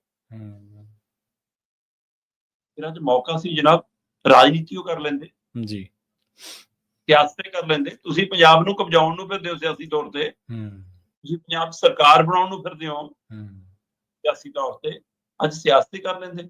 ਜੇ ਸ਼ਿਵਰਾਜ ਚੌਹਾਨ ਆ ਕੇ ਸਿਰਫ ਬੀਜੇਪੀ ਦੀ ਬੈਠਕ ਮੰਗ ਫਿਰ ਕੇ ਤੁਰ ਕੇ ਜਾ ਸਕਦਾ ਹੈ, ਤੁਹਾਡੇ ਲਈ ਪੰਜਾਬ ਦੀ ਬੈਠਕ ਨਾਲੋਂ ਪਹਿਲਾਂ ਬੀਜੇਪੀ ਦੀ ਬੈਠਕ ਜ਼ਰੂਰੀ ਸੀ। ਤੁਸੀਂ ਪੰਜਾਬ ਨੂੰ ਵੀ ਬੀਜੇਪੀ ਵਾਲੀ ਐਨਕ ਚੋਂ ਹੀ ਦੇਖਦੇ, ਦੇਣ ਦੇ ਪੈਕੇਜ ਸਰਕਾਰੀ। ਜੀ ਜੀ, ਮੈਂ ਕਹਿੰਦਾ ਆਪਣੀਆਂ ਵੋਟਾਂ ਪੱਕੀਆਂ ਕਰਨ ਲਈ ਦਿੰਦੇ, ਦੇਣਾ ਤਾਂ ਖਜ਼ਾਨੇ ਚੋਂ ਸੀ ਜੀ, ਉਹ ਚ ਸਾਡਾ ਵੀ ਪੈਸਾ ਜਾਂਦਾ ਬਿਲਕੁਲ ਪੰਜਾਬ ਦੀ GST ਦਾ ਹੀ। ਜੇ ਆਪਾਂ ਹਿਸਾਬ ਲਾ ਲਈ 50,000 ਕਰੋੜ ਰੁਪਇਆ, ਜਦੋਂ ਕਿ ਇਹਦੇ ਨਾਲ ਉਹਦਾ ਕੋਈ ਸੰਬੰਧ ਨਹੀਂਗਾ। ਪਰ ਤੁਸੀਂ 1600 ਕਰੋੜ ਦੇ ਕੇ ਫਿਰ ਇੱਕ ਹੋਰ ਮੂਰਖ ਬਣਾ ਕੇ ਜਾਂਦੇ ਹੋ, ਕਹਿੰਦੇ ਹੋ ਜੀ 12,000 ਕਰੋੜ ਤੁਹਾਡੇ ਕੋਲ ਉਹ ਵੀ ਪਿਆ, ਜਿਹੜਾ ਉਹ ਹਰ ਸਾਲ ਵਾਲਾ 2,000 ਕਰੋੜ ਸ਼ਾਇਦ ਉਹ ਜੁੜਦਾ ਰਹਿੰਦਾ, 12,000 ਕਰੋੜ ਹੋ ਗਿਆ, ਉਹ ਫੰਡ ਪਿਆ। ਪਰ ਜਨਾਬ ਤੁਸੀਂ ਇਸ ਨੂੰ ਕੁਦਰਤੀ ਆਫਤ, ਰਾਸ਼ਟਰੀ ਕੁਦਰਤੀ ਆਫਤ ਕਦ ਐਲਾਨੇ? ਜਦੋਂ ਤੁਸੀਂ ਰਾਸ਼ਟਰੀ ਕੁਦਰਤੀ ਆਫਤ ਐਲਾਨਿਆ ਹੀ ਨਹੀਂ ਜੀ, ਉਹਦੇ ਵਿੱਚੋਂ ਇੱਕ ਨਵਾਂ ਪੈਸਾ ਵੀ ਕਢਾਉਣ ਦੀ ਹਿੰਮਤ ਨਹੀਂ ਰੱਖਦੀ ਪੰਜਾਬ ਸਰਕਾਰ। ਤੁਸੀਂ ਮਨਜ਼ੂਰੀ ਦੇ ਕੇ ਗਏ, ਤੁਸੀਂ ਚਿੱਠੀ ਲੈ ਕੇ ਆਏ ਸੀ ਕਿ ਉਹ ਚੋਂ ਮੈਂ ਨਿਯਮ ਬਦਲਦਾ, ਉਹ ਨਿਯਮਾਂ ਨੂੰ ਦਰਕਨਾਰ ਕਰ ਦੋ, ਇਸ ਵਾਰ ਵਰਤ ਲਓ ਪੈਸਾ। ਜੋ ਉਹਦੇ ਨਿਯਮ ਨੇ ਉਹਦੇ ਵਿੱਚੋਂ ਫੁੱਟੀ ਕੋਡੀ ਨਹੀਂ ਵਰਤ ਸਕਦਾ ਪੰਜਾਬ। ਸਹੀ ਹੈ, 1600 ਕਰੋੜ ਨਾਲ ਹੋਣਾ ਕੁਛ ਨਹੀਂ। ਤੇ ਜਿਹੜੇ ਮੁੱਖ ਮੰਤਰੀ ਸਾਹਿਬ ਨੇ ਕੈਬਨਿਟ ਚ ਐਲਾਨੇ ਸੀ ਨਾ ਕਿ 4-4 ਲੱਖ ਮ੍ਰਿਤਕਾਂ ਨੂੰ, ਉਹਦੇ ਵਿੱਚੋਂ 2 ਲੱਖ ਪ੍ਰਧਾਨ ਮੰਤਰੀ ਵਾਲਾ ਨੂੰ, 2 ਲੱਖ ਇਹਨਾਂ ਨਾਲ, ਇਹ ਸਾਰਾ ਕੁਝ ਮਿਲ ਕੇ ਆਇਆ, ਕੋਈ 6 ਲੱਖ ਨਹੀਂ ਹੋ ਗਿਆ, 4 ਹੀ ਆ ਉਹ। ਇਹ ਸਭ ਤੋਂ ਵੱਡਾ ਪਹਿਲੂ ਇਹ ਆ ਕਿ ਦਿੱਲੀ ਵਾਲੇ ਮਜ਼ਾਕ ਕਰ ਗਏ ਤੇ ਸਾਡੇ ਵਾਲੇ ਨਲਾਇਕ ਉਹਦੇ ਮੂਹਰੇ ਕੇਸ ਹੀ ਨਹੀਂ ਚੰਗੀ ਤਰ੍ਹਾਂ ਰੱਖ ਸਕੇ। ਮਤਲਬ ਤੁਹਾਡੀ ਬੋਲੀ ਇੱਕ ਦਿਨ ਪਹਿਲਾਂ ਇਹੀ ਜੀ ਸੀ, 13,000 ਕਰੋੜ ਤੋਂ ਸ਼ੁਰੂ ਹੋ ਕੇ 25,000 ਕਰੋੜ ਤੱਕ ਚਲ ਗਏ। ਸਹੀ ਗੱਲ ਹੈ, ਬਿਲਕੁਲ। ਦਸਤਾਵੇਜ਼ੀ ਤੌਰ ਤੇ ਕੇਸ ਦਾ ਤਿਆਰ ਮਜ਼ਬੂਤ ਕਰ ਲਓ, ਕੋਈ ਤੱਥ ਅੰਕੜੇ ਦਾ ਤਿਆਰ ਕਰ ਲਓ। ਸਹੀ ਗੱਲ ਹੈ, ਬਿਲਕੁਲ। ਸਾਡੇ ਨਾਲ ਕੋਈ ਛੋਟਾ ਸੂਬਾ ਚੰਗਾ ਹਿਮਾਚਲ ਸਰਕਾਰ ਨੇ ਆਪਣੇ ਤੈਅ ਪੈਮਾਨੇ ਤੋਂ ਔਰ ਕੇਂਦਰੀ ਐਲਾਨੇ ਫੰਡ ਤੋਂ ਇਲਾਵਾ ਕਹਿੰਦੇ ਹਰ ਨੁਕਸਾਨੀ ਪ੍ਰਤੀ ਏਕੜ ਦੇ ਹਿਸਾਬ ਨਾਲ 50,000 ਦੇਵਾਂਗੇ ਪ੍ਰਤੀ ਏਕੜ ਪਿੱਛੇ, ਵੱਖਰਾ ਗਿਆ। ਜਿਹਦਾ ਘਰ ਨੁਕਸਾਨਿਆ ਗਿਆ ਉਹਦੇ ਚੁੱਲ੍ਹੇ ਚੌਂਕੇ ਦਾ ਵੱਖਰਾ 70,000 ਦੇਵਾਂਗੇ, ਤੇ ਪਸ਼ੂ ਦੇ ਲਈ ਵੱਖਰਾ 55,000 ਦੇਵਾਂਗੇ। ਪ੍ਰਵੀਨ ਜੀ, ਉੱਥੇ ਜ਼ਿਆਦਾਤਰ ਜੇ ਪਸ਼ੂਆਂ ਦਾ ਨੁਕਸਾਨ ਹੋਵੇ ਤਾਂ ਗਊ ਹੈ ਉੱਥੇ ਜ਼ਿਆਦਾ। ਹਾਂਜੀ ਹਾਂਜੀ, ਤੇ ਗਊ 50-55,000 ਦੀ ਠੀਕ ਠਾਕ ਆ ਜਾਂਦੀ ਹੈ। ਤੇ ਪੰਜਾਬ 'ਚ ਜਿੰਨਾ ਪਸ਼ੂਆਂ ਦਾ ਨੁਕਸਾਨ ਹੈ ਜ਼ਿਆਦਾਤਰ ਮੈਸਾਂ ਨੇ। ਹਾਂਜੀ ਹਾਂਜੀ, ਤੇ ਮੈਸ 1-1.25 ਲੱਖ ਤੋਂ ਘੱਟ ਨਹੀਂ ਆਉਂਦੀ, ਤੇ ਪੰਜਾਬ ਸਰਕਾਰ ਨਿਯਮ ਤਹਿਤ ਦਊਗੀ ਤਾਂ 37,000 ਤੋਂ ਉੱਪਰ ਨਹੀਂ ਦੇ ਹੋਣਾ। ਜੀ ਜੀ, ਇਸ ਲਈ ਸੂਬਾ ਸਰਕਾਰ ਦੀ ਨਲਾਇਕੀ ਤੇ ਕੇਂਦਰ ਸਰਕਾਰ ਦੀ ਅਣਦੇਖੀ ਦਾ ਨਤੀਜਾ ਕਿ ਪੰਜਾਬ ਨਾਲ ਕੱਲ ਵੱਡਾ ਧੋਖਾ ਹੋਇਆ। ਜੀ ਬਿਲਕੁਲ। ਤੇ ਗੱਲ ਕਰੀਏ ਆਮ ਆਦਮੀ ਪਾਰਟੀ ਦੀ ਅੰਦਰੂਨੀ ਪੋਲਿਟਿਕਸ ਦੀ, ਕਹਿੰਦੇ ਅਮਨ ਅਰੋੜਾ ਜਾ ਰਹੇ ਸੀਗੇ ਤੇ ਗੇਟ ਤੇ ਗੱਡੀਆਂ ਰੋਕ ਲਈਆਂ, ਕਹਿੰਦੇ ਕਿੱਧਰ ਜਾ ਰਹੇ ਹੋ ਜਨਾਬ? ਹੁਣ ਤਾਂ ਮੈਨੂੰ ਲੱਗਦਾ ਕਿ ਉਹ ਇਹ ਪੁੱਛਣ ਲਈ ਉਹ ਸੀਗਾ ਕਿ ਭਾਈ ਕਿੱਧਰ ਜਾ ਰਹੇ ਹੋ, ਅੰਦਰ ਜਾਣ ਲਈ ਜਾਂ ਬਾਹਰ ਜਾਣ ਲਈ ਨਹੀਂ ਸੀ, ਕਿਹੜੀ ਪਾਰਟੀ 'ਚ ਜਾ ਰਹੇ ਹੋ, ਸਵਾਲ ਤਾਂ ਇਹ। ਠੀਕ ਹੈ, ਅੱਛਾ, ਬਿਲਕੁਲ। ਪੰਜਾਬ ਕੈਬਨਿਟ ਦੀ ਬੈਠਕ ਵਾਲੇ ਦਿਨ ਜਦੋਂ ਮੰਤਰੀ ਮੰਡਲ ਦੀ ਬੈਠਕ ਭਗਵੰਤ ਮਾਨ ਜੀ ਨੇ ਹਸਪਤਾਲ ਚੋਂ ਲਈ, ਹਾਂਜੀ, ਉਸ ਦਿਨ ਮੀਟਿੰਗ ਤਾਂ ਮੁੱਖ ਮੰਤਰੀ ਸਾਹਿਬ ਦੇ ਘਰ ਹੀ ਹੋਈ। ਮਤਲਬ ਭਗਵੰਤ ਮਾਨ ਜੀ ਅਕਸਰ ਝੇਡਾਂ ਕਰਦੇ ਹੁੰਦੇ ਸੀ ਕੈਪਟਨ ਅਮਰਿੰਦਰ ਸਿੰਘ ਨੂੰ ਕਿ ਵੀ ਸੈਕਟਰੀਏਟ ਦੀਆਂ ਪੌੜੀਆਂ ਨਹੀਂ ਚੜ੍ਹਦੇ, ਘਰੋਂ ਸਰਕਾਰ ਚਲਾਉਂਦੇ ਨੇ, ਫਾਰਮ ਹਾਊਸ ਚੋਂ ਚਲਾਉਂਦੇ ਨੇ। ਤੁਸੀਂ ਤਾਂ ਸਰਕਾਰੀ ਰਿਹਾਇਸ਼ ਚੋਂ ਚਲਾ ਰਹੇ ਹੋ। ਸਹੀ ਹੈ, ਬਿਲਕੁਲ। ਤੁਸੀਂ ਹਸਪਤਾਲੋਂ ਤਾਂ ਮੰਤਰੀਆਂ ਨੂੰ ਸੈਕਟਰੀਏਟ ਉਦਾਂ ਦਾ ਭੇਜ ਦੋ ਕਿ ਭਾਈ ਸੈਕਟਰੀਏਟ ਬੈਠ ਕੇ ਮੀਟਿੰਗ ਕਰ ਲਓ। ਪਰ ਤੁਸੀਂ ਆਪਣੇ ਘਰੇ ਸੱਦੇ, ਤੇ ਘਰੇ ਜਦੋਂ ਮੰਤਰੀ ਦੀਆਂ ਗੱਡੀਆਂ ਜਾ ਰਹੀਆਂ ਸੀ ਤਾਂ ਕਹਿੰਦੇ ਗੇਟ ਤੇ ਅਮਨ ਅਰੋੜਾ ਦੀ ਗੱਡੀ ਸਿਕਿਉਰਿਟੀ ਵਾਲੇ ਰੋਕ ਲਈ ਕਿ ਅੰਦਰ ਨਹੀਂ ਜਾ ਸਕਦੀ, ਉਤਰ ਕੇ ਚੱਲ ਜਾਓ। ਜੀ ਜੀ, ਤੇ ਅਮਨ ਅਰੋੜਾ ਹੱਕਾ ਬੱਕਾ ਸ਼ੀਸ਼ਾ ਥੱਲੇ ਹੋ ਗਿਆ, ਗੱਡੀ ਦੀ ਚੈਕਿੰਗ ਹੋਣ ਲੱਗੀ, ਪੁੱਛਗਿੱਛ ਹੋਣ ਲੱਗੀ, ਹੈ ਨਾ। ਉਹਨਾਂ ਨੇ ਉੱਪਰਲੇ ਅਫਸਰਾਂ ਨੂੰ ਫੋਨ ਮਿਲਾ ਲਿਆ, ਬੜੇ ਅਧਿਕਾਰੀਆਂ ਨੂੰ। ਠੀਕ ਹੈ। ਤੇ ਜੀ ਗੱਲ ਇਹ ਕੱਢੀ, ਤੌੜਾ ਇਹ ਝਾੜਿਆ ਕਿ ਜੀ ਉਹ ਸਿਕਿਉਰਿਟੀ ਬਦਲੀ ਸੀ, ਮੁੱਖ ਮੰਤਰੀ ਸਾਹਿਬ ਦੀ ਟੀਮ, ਉਹਨਾਂ ਨੂੰ ਪਹਿਚਾਣ ਨਹੀਂ। ਮਤਲਬ ਸੀਐਮ ਸਿਕਿਉਰਿਟੀ ਦੇ ਵਿੱਚ ਜੇ ਮੰਤਰੀਆਂ ਦੀ ਪਹਿਚਾਣ ਨਹੀਂ, ਫਿਰ ਉਹ ਕਿਹਦੀ ਪਹਿਚਾਣ ਰੱਖਣਗੇ? ਸਹੀ ਹੈ, ਠੀਕ ਹੈ। ਅਫਸਰ ਅਧਿਕਾਰੀ ਵੀ ਮੀਟਿੰਗਾਂ 'ਚ ਜਾਂਦੇ ਨੇ, ਉਹਨਾਂ ਨੂੰ ਇਤਲਾਹ ਹੁੰਦੀ ਹੈ ਕਿ ਅੰਦਰ ਜਾਓ, ਗੱਡੀ ਅਗਾਂਹ ਛੱਡ ਕੇ ਪਿਛਲੀ ਗੇਟ ਦੇ ਕੋਲ, ਜਿਹੜੀ ਅੰਦਰ ਹੀ ਇੱਕ ਗੇਟ ਲੰਘਣ ਤੋਂ ਬਾਅਦ ਪਾਰਕਿੰਗ ਹੁੰਦੀ ਹੈ, ਦੂਸਰੇ ਗੇਟ ਤੋਂ ਪਹਿਲਾਂ, ਉੱਥੇ ਲਾ ਦਿਓ ਗੱਡੀ। ਸਹੀ, ਤੇ ਛੱਡ ਕੇ ਆ ਜਾਂਦੇ। ਤੇ ਅਮਨ ਅਰੋੜਾ ਦੇ ਫੋਨ ਖੜਕਾਉਣ ਤੋਂ ਬਾਅਦ ਇਹਨਾਂ ਨੂੰ ਆਗਿਆ ਕੀ ਮਿਲੀ ਕਿ ਗੱਡੀ ਅੰਦਰ ਭੇਜ ਦਿੰਦੇ ਆ ਜੀ, ਤੁਸੀਂ ਲਾ ਕੇ ਗੱਡੀ ਮੁੜ ਆਵੇ। ਤੇ ਖਾਸਾ ਲੋ ਲਾਕੇ ਹੋਏ ਕਹਿੰਦੇ। ਅੱਛਾ, ਹੁਣ ਇੱਕ ਧਿਰ ਤਾਂ ਇਹਨਾਂ ਨੂੰ ਇਸ ਨਜ਼ਰ ਤੋਂ ਜੋੜ ਰਹੀ ਹੈ ਕਿ ਇੱਕ ਵਾਰ ਕੇਜਰੀਵਾਲ ਦੀ ਹਾਜ਼ਰੀ ਦੇ ਵਿੱਚ ਪ੍ਰੋਗਰਾਮ ਹੋਇਆ ਸੀ, ਭਗਵੰਤ ਮਾਨ ਨੇ ਸਭ ਦੇ ਨਾਂ ਲਏ ਸੀ, ਉੱਥੇ ਅਮਨ ਅਰੋੜਾ ਦਾ ਨਾਂ ਹੀ ਨਹੀਂ ਲਿਆ ਸੀ। ਤੇ ਇਹ ਇਸ ਲਈ ਕਿ ਉਸ ਸਮੇਂ ਵੀ ਅਣਦੇਖੀ ਕੀਤੀ ਸੀ, ਅੱਜ ਵੀ ਅਣਦੇਖੀ। ਕੁਝ ਕਹਿੰਦੇ ਨਹੀਂ ਕਿ ਹੁਣ ਭਗਵੰਤ ਮਾਨ ਤਾਂ ਹਸਪਤਾਲ 'ਚ ਨੇ, ਪ੍ਰਬੰਧ ਦਿੱਲੀ ਵਾਲੇ ਦੇਖ ਰਹੇ ਸੀ। ਕਹਿੰਦੇ ਦਿੱਲੀ ਵਾਲਿਆਂ ਦੇ ਕਹਿਣ ਤੇ ਗੱਡੀ ਰੋਕੀ। ਦਿੱਲੀ ਵਾਲਿਆਂ ਨੂੰ ਕਾਫੀ ਲੰਮੇ ਸਮੇਂ ਤੋਂ ਅਮਨ ਅਰੋੜਾ ਤੇ ਸ਼ੱਕ ਹੈ ਕਿ ਕਾਂਗਰਸ 'ਚ ਜਾ ਸਕਦੇ ਆ, ਪਰ ਇਸ ਵਾਰ ਕਹਿੰਦੇ ਕਿ ਸ਼ੱਕ ਇਹ ਹੈ ਕਿ ਸ਼ਾਇਦ ਬੀਜੇਪੀ ਤਾਂ ਨਹੀਂ ਚੱਲਿਆ। ਉਹ ਅੱਛਾ, ਜੀ ਹਾਂ। ਸੋ ਇਸ ਲਈ ਨਾ ਸ਼ੰਕਾ ਸ਼ੋਭਿਆਂ 'ਚ ਕਹਿੰਦੇ ਗੱਡੀ ਰੋਕੀ ਗਈ ਤੇ ਕੈਬਨਿਟ 'ਚ ਵੀ ਕਾਫੀ ਸਮਾਂ ਤਲਖੀ ਹੋਈ ਅੰਦਰ, ਅੱਛਾ, ਹੈ ਨਾ। ਤੇ ਕਹਿੰਦੇ ਉੱਥੇ ਵੀ ਅਮਨ ਅਰੋੜਾ ਦੇ ਸਾਥੀਆਂ ਨੇ ਇੱਕ ਦੋ ਨੇ ਕਿਹਾ ਕਿ ਭਰਾਵਾ ਜਾਣ ਤੋਂ ਪਹਿਲਾਂ ਦੱਸ ਜ਼ਰੂਰ ਜਾਈ ਸਾਨੂੰ। ਸੋ ਕੀ ਅਮਨ ਅਰੋੜਾ ਪਾਰਟੀ ਬਦਲ ਰਹੇ ਨੇ, ਕੀ ਅਮਨ ਅਰੋੜਾ ਦਲ ਬਦਲ ਰਹੇ ਨੇ? ਪਰ ਜੇ ਅਜਿਹੀ ਖਬਰ ਹਾਈ ਕਮਾਂਡ ਵਾਲਿਆਂ ਨੂੰ ਮਿਲ ਜਾਵੇ, ਇਹ ਤਾਂ ਹੁਣ ਨੂੰ ਕੋਈ ਪਰਚਾ ਪੁਰਚਾ ਪਾਇਆ ਹੁੰਦਾ ਅਮਨ ਅਰੋੜਾ ਤੇ, ਕੋਈ ਕੇਸ ਕੂਸ ਹੋਇਆ ਹੁੰਦਾ। ਉਹ ਨਹੀਂ ਹੋ ਰਿਹਾ, ਉਸਕੇ ਰੱਖਣਾ ਚਾਹੁੰਦੇ ਨੇ। ਸ਼ਹਿਰੀ ਵੋਟ ਦਾ ਵੀ ਮਸਲਾ ਹੈ, ਹਿੰਦੂ ਵਪਾਰੀ ਵੋਟ ਦਾ ਵੀ ਮਸਲਾ ਹੈ, ਇਸ ਲਈ ਨਾਰਾਜ਼ ਨਹੀਂ ਕਰਨਾ ਚਾਹੁੰਦੇ ਉਸ ਧਿਰ ਨੂੰ। ਹੁਣ ਕੀ ਉਹ ਪਹਿਲੂ ਹੈ, ਜਾਂ ਅਮਨ ਅਰੋੜਾ ਨੂੰ ਮਨਾਉਣ ਦੀ ਕੋਸ਼ਿਸ਼ ਹੋ ਰਹੀ ਹੈ, ਜਾਂ ਫਿਰ ਆਉਂਦੇ ਦਿਨਾਂ ਦੇ ਵਿੱਚ ਇਹ ਸ਼ਾਇਦ ਵੱਡਾ ਹੋਵੇ ਕਿ ਪੰਜਾਬ ਦਾ ਇੱਕ ਮੰਤਰੀ ਵੀ ਤੇ ਹੈ ਨਾ ਨਾਲ ਦੀ ਨਾਲ ਪਾਰਟੀ ਦਾ ਪ੍ਰਧਾਨ ਵੀ ਉਹ ਦਲ ਬਦਲ ਗਿਆ ਜੀ। ਪਰ ਪਤਾ ਤਾਂ ਇਹ ਵੀ ਲੱਗ ਰਿਹਾ ਕਿ ਮਨੀਸ਼ ਸਿਸੋਦੀਆ ਤੇ ਸਿੰਦਰ ਜਾਨ ਕੱਲੇ ਐਮਐਲਏ ਨੂੰ ਬੁਲਾ ਕੇ ਪੁੱਛ ਰਹੇ ਨੇ, ਐਮਐਲਏ ਦੇ ਅੰਦਰ ਵੀ ਕੋਈ ਧਮਾਕਾ ਹੋਣ ਵਾਲਾ ਹੈ। ਕਹਿੰਦੇ 15-20 ਐਮਐਲਏ ਖਾਸੇ ਰੁੱਸੇ ਫਿਰਦੇ ਨੇ। ਜੀ ਤਾਂ ਖਾਸਾ ਕੁਛ ਹੈਗਾ ਜੀ ਆਮ ਆਦਮੀ ਪਾਰਟੀ ਦੇ ਅੰਦਰ, ਕਦੇ ਵੀ ਲਾਵਾ ਫੁੱਟ ਸਕਦਾ ਹੈ। ਨਾ ਤਾਂ ਪਾਰਟੀਆਂ ਦੀ ਕੋਈ ਭਰੋਸੇਯੋਗਤਾ ਰਹੀ ਹੈ, ਤੇ ਨਾ ਕੋਈ ਵਿਚਾਰ ਰਿਹਾ, ਨਾ ਕੋਈ ਏਜੰਡਾ ਰਿਹਾ ਸਿਆਸੀ ਤੌਰ ਤੇ ਨਾ ਹੀ ਲੀਡਰਾਂ ਦੀ ਕੋਈ ਭਰੋਸੇਯੋਗਤਾ ਰਹੀ ਹੈ। ਕ੍ਰੈਡੀਬਿਲਿਟੀ ਜਦੋਂ ਤੁਸੀਂ ਲੂਜ਼ ਕਰ ਜਾਂਦੇ, ਤੁਹਾਡੇ ਭਾਣੇ ਸਾਰੇ ਸ਼ੱਕੀ ਹੈ। ਜਦੋਂ ਤੁਸੀਂ ਆਪ ਨਹੀਂ ਕਿਸੇ ਗੱਲ ਦੇ ਉੱਤੇ ਖਰੇ ਉਤਰਦੇ, ਤਾਂ ਤੁਹਾਨੂੰ ਇਹ ਲੱਗਦਾ ਵੀ ਇਹ ਵੀ ਸ਼ੱਕੀ ਹੈ, ਉਹ ਵੀ ਸ਼ੱਕੀ ਹੈ, ਫਲਾਂ ਵੀ ਸ਼ੱਕੀ ਹੈ। ਔਰ ਜਿਨ੍ਹਾਂ ਤੇ ਸ਼ੱਕ ਕੀਤਾ ਜਾ ਰਿਹਾ, ਸਵਾਲ ਉਹਨਾਂ ਤੇ ਵੀ ਉੱਠਣਾ ਲਾਜ਼ਮੀ ਹੈ। ਜਦੋਂ ਤੁਸੀਂ ਤਰ੍ਹਾਂ ਦੀਆਂ ਵਾਈਆਂ ਸਵਾਈਆਂ ਦੇਖਦੇ ਰਹਿੰਦੇ ਹੋ, ਹਰ ਚੀਜ਼ ਨੂੰ ਸਿਆਸੀ ਤਰਾਜ਼ੂ ਦੇ ਨਾਲ ਤੋਲਦੇ ਹੋ, ਫਿਰ ਤੁਹਾਡੇ ਉੱਤੇ ਸ਼ੱਕ ਵੀ ਹੋਣਾ ਸੁਭਾਵਿਕ ਜੀ ਗੱਲ ਹੈ। ਅਗਲੀ ਗੱਲ ਕਰੀਏ ਇਹਨਾਂ ਦੇ ਐਮਐਲਏ ਦੀ, ਜਿਹਦੇ ਬਾਰੇ ਆਪਾਂ ਲੰਘੇ ਦਿਨਾਂ ਦੇ ਵਿੱਚ ਖਾਸੀ ਚਰਚਾ ਕੀਤੀ ਹੈ ਤੇ ਖਬਰਾਂ ਦੇ ਵਿੱਚ ਵੀ ਲਗਾਤਾਰ ਬਣੇ ਹੋਏ ਨੇ। ਪਠਾਨ ਮਾਜਰਾ, ਪੁਲਿਸ ਉਹਨਾਂ ਨੂੰ ਭਾਲ ਰਹੀ ਹੈ ਤੇ ਸ਼ਿਕਾਇਤਕਰਤਾ ਬੀਬੀ ਦਾ ਜਿਹੜਾ ਵਕੀਲ ਹੈ, ਕਹਿੰਦੇ ਉਹ ਵਕਾਲਤਨਾਮਾ ਲੈ ਕੇ ਤੁਰ ਗਿਆ। ਪ੍ਰਵੀਨ ਜੀ, ਪੰਜਾਬ ਦਾ ਐਮਐਲਏ ਹੋਵੇ ਜੀ ਤੇ ਪੰਜਾਬ ਪੁਲਿਸ ਭਾਲ ਰਹੀ ਹੋਵੇ, ਜੇ ਪੁਲਿਸ ਭਾਲਣ ਤੇ ਆਵੇ ਉਹ ਤਾਂ ਪਤਾਲ ਚ ਲੱਭ ਲਿਆਂਦੀ ਹੈ। ਕੀ ਭਾਲ ਹੀ ਨਹੀਂ ਪਾ ਰਹੀ ਜਾਂ ਭਾਲਣਾ ਹੀ ਨਹੀਂ ਚਾਹ ਰਹੀ? ਦਿੱਲੀ ਵਾਲੀ ਟੀਮ ਚਾਹੁੰਦੀ ਆ ਕਿ ਪਠਾਨ ਮਾਜਰਾ ਲੱਭ ਕੇ ਲਿਆ ਕੇ ਸਾਡੀ ਕਚਹਿਰੀ 'ਚ ਪੇਸ਼ ਕਰੋ। ਜੀ ਤੇ ਭਗਵੰਤ ਮਾਨ ਜੀ ਕਹਿੰਦੇ ਨਾ ਭਾਈ, ਰਿਸ਼ਤੇਦਾਰੀ ਵੀ ਪਗਾਉਣੀ ਆ, ਆਪਾਂ ਨਹੀਂ ਲੱਭਣਾ, ਗ੍ਰਹਿ ਮੰਤਰਾਲਾ ਆਪਣੇ ਕੋਲੇ ਆ। ਕੌਣ ਬਚਾ ਰਿਹਾ ਤੇ ਕੌਣ ਭਾਲ ਰਿਹਾ?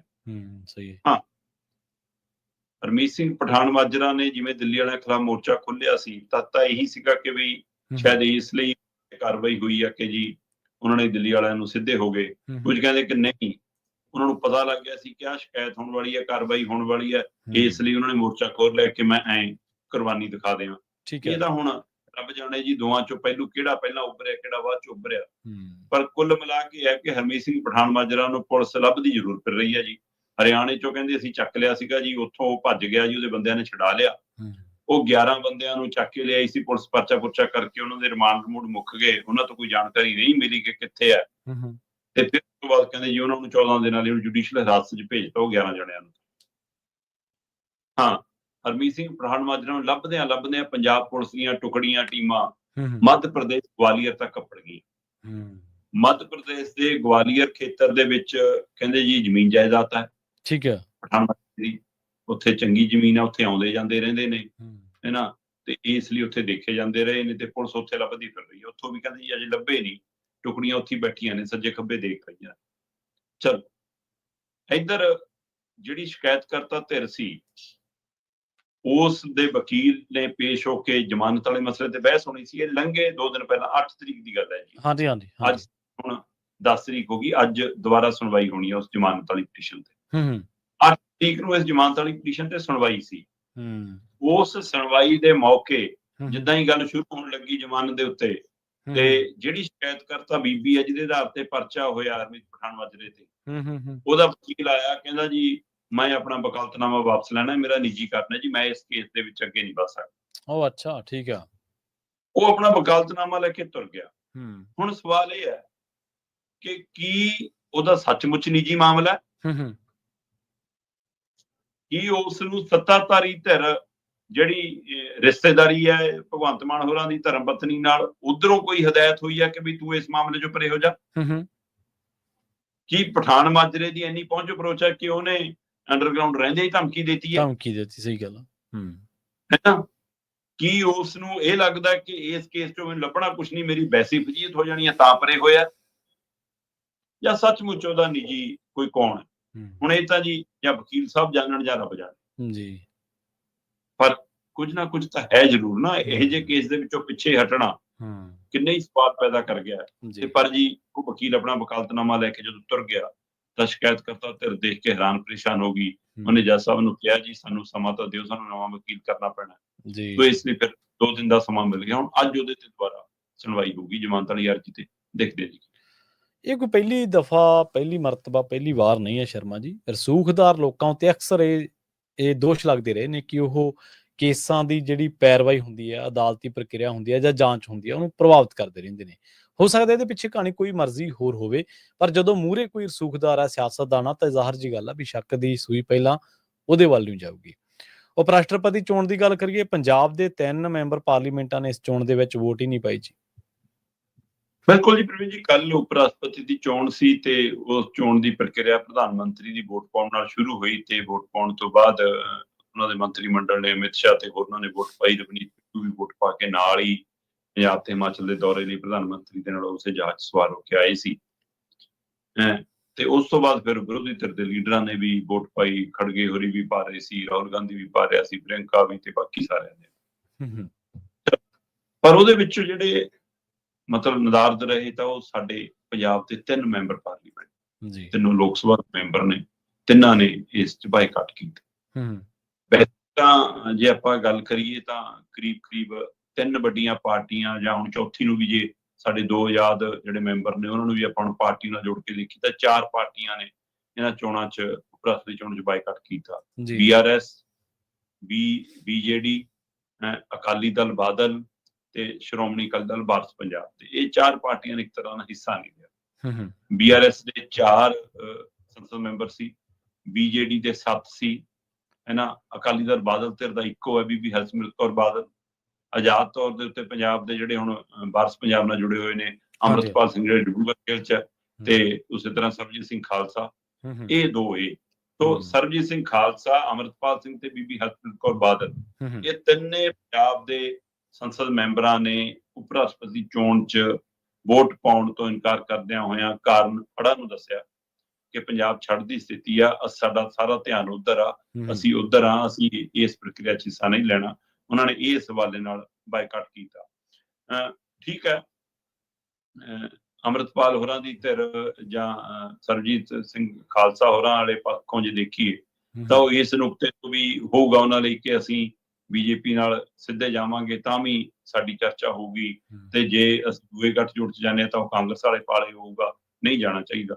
ਇਸੇ ਸਥਿਤੀ ਦੇ ਵਿੱਚ ਅਕਾਲੀ ਦਲ ਬਾਦਲ ਧਿਰ ਹੋਊਗੀ ਕਿ ਹੁਣ ਅਸੀਂ ਬੀਜੇਪੀ ਨਾਲ ਹੈ ਨਹੀਂ ਗੇ, ਜੇ ਫਿਰ ਜਾਵਾਂਗੇ ਪੰਜਾਬ ਚ ਫਿਰ ਇਹਨਾਂ ਦੇ ਖਿਲਾਫ ਉਹ ਜਿਹਾ ਤਣਾਅ ਹੋ ਰਿਹਾ, ਮਾਹੌਲ ਹੋ ਰਿਹਾ, ਲੋਕ ਔਖੇ ਹੋ ਰਹੇ ਨੇ, ਤੋ ਇਸ ਲਈ ਉਸ ਰੋਸੇ ਚ ਫਿਰ ਨਾ ਸਾਡੇ ਤੇ ਲੱਗ ਜਾਵੇ ਦੇਖੋ ਜੀ ਤਾਂ ਪਹਿਲਾਂ ਹੀ ਮਿਲੇ ਨੇ, ਪਹਿਲਾਂ ਅਸੀਂ ਦੂਏ ਨੂੰ ਕਹਿ ਰਹੇ ਹਾਂ। ਤੇ ਦੂਏ ਪਾਸੇ ਕਾਂਗਰਸ ਖੜੀ ਹੈ, ਜਿੱਧਰ ਇੰਡੀਆ ਗੱਠਜੋੜ ਚ ਉਧਰ ਜਾਣ ਦੀ ਸਥਿਤੀ ਨਹੀਂ ਹੈਗੀ। ਸੋ ਇਸ ਲਈ ਇਹਨਾਂ ਨੇ ਇਸ ਤੋਂ ਕਿਨਾਰਾ ਕਰਨਾ ਹੀ ਬਿਹਤਰ ਸਮਝਿਆ। ਤਿੰਨੇ ਸੰਸਦ ਮੈਂਬਰਾਂ ਨੇ ਜੀ ਉਪ ਰਾਸ਼ਟਰਪਤੀ ਚੋਣ ਚ ਹਿੱਸਾ ਨਹੀਂ ਲਿਆ। ਜੀ ਬਿਲਕੁਲ, ਕਈ ਵਾਰੀ ਤੁਹਾਨੂੰ ਚੀਜ਼ਾਂ ਸਿਆਸੀ ਤੌਰ ਤੇ ਦੇਖਣੀਆਂ ਪੈਂਦੀਆਂ ਨੇ ਨਾ, ਤੁਹਾਡਾ ਨਫਾ ਕਰਦੀਆਂ ਨੇ, ਨੁਕਸਾਨ ਕਰਦੀਆਂ ਨੇ।